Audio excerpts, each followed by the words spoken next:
বৈশাখী উৎসব ঘিরে আনন্দে মুখর পাহাড়। রাঙামাটিতে 4 দিনব্যাপী উৎসবের প্রথম দিনে হয়েছে শোভাযাত্রা সহ বর্ণিল নানা আয়োজন। ক্ষুদ্র নৃগোষ্ঠীর ঐতিহ্যবাহী এই উৎসব উপলক্ষে উচ্ছ্বাসে মেতেছেন সব বয়সী মানুষ। সিলন টি রপ্তানিতে শীর্ষে। সকালে রাঙামাটি পৌরসভা চত্বর থেকে শুরু হয় বর্ণাঢ্য শোভাযাত্রা। ডাকডোল বাদ্যবাজনা সহকারে এই শোভাযাত্রা আশপাশের সড়ক প্রদক্ষিণ করে।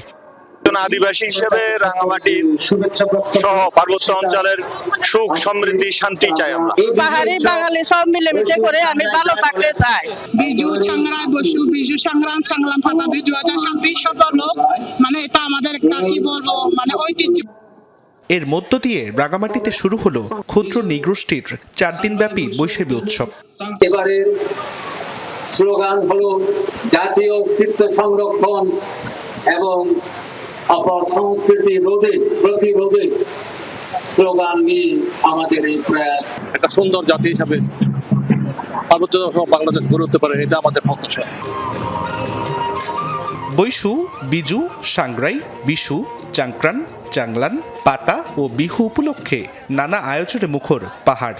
রাঙামাটিতে 4 দিনের উৎসবে থাকছে পাহাড়িদের খেলাধুলা এবং শিশুদের চিত্রাঙ্কন প্রতিযোগিতা, ঐতিহ্যবাহী বলিখেলা, কবিতা পাঠ ও সাংস্কৃতিক অনুষ্ঠান। প্রত্যেক বছর আমরা অপেক্ষা করে থাকি যে এই বছরটা এই দিনটা আমাদের কবে আসবে। প্রত্যেক বছর এটা পালন করে থাকি কারণ আমরা সব সময় হচ্ছে বিজুর সময় আমরা খুবই সবাই আনন্দ হই, বিভিন্ন জায়গা ঘুরে মানুষের বাসায় গিয়ে মানে উৎসবটা পালন করি। 12 এপ্রিল সকালে রাজবন বিহার পূর্বঘাটে ফুল বাসানোর মধ্য দিয়ে শেষ হবে উৎসব। জুবাইর রিফাত, যমুনা নিউজ। রাঙামাটিতে বাংলা নববর্ষ বরণ উপলক্ষে শুরু হয়েছে সবচেয়ে বড় সামাজিক ও সাংস্কৃতিক উৎসব। এ বিষয়ে আরও জেনে নেব। এই মুহূর্তে যুক্ত হচ্ছেন সহকর্মী শামসুল আলম। শামসুল, বর্ষবরণের 4 দিন ব্যাপী অনুষ্ঠানমালায় কি কি আয়োজন থাকছে জানতে চাই।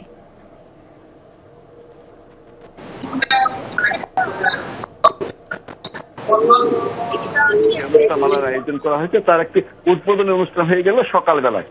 এই রাঙ্গামাটি পৌরসভার চত্বর থেকে রাঙ্গামাটি শহরের প্রধান প্রধান সড়কগুলো প্রদক্ষিণ করেছে। বিভিন্ন নামে তারা এই অনুষ্ঠানকে পালন করে থাকে।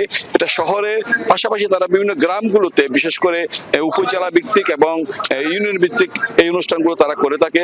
এবং সর্বশেষ আমরা যে পানি উৎসব বলে থাকে, যে মারমা সম্প্রদায়ের যে পানি উৎসব, এই পানি উৎসবের কে কেন্দ্র করে তারা বড় ধরনের একটি আয়োজন করে থাকে এবং এই পানি উৎসবের মাধ্যমে এই অনুষ্ঠানের সমাপ্তি হবে।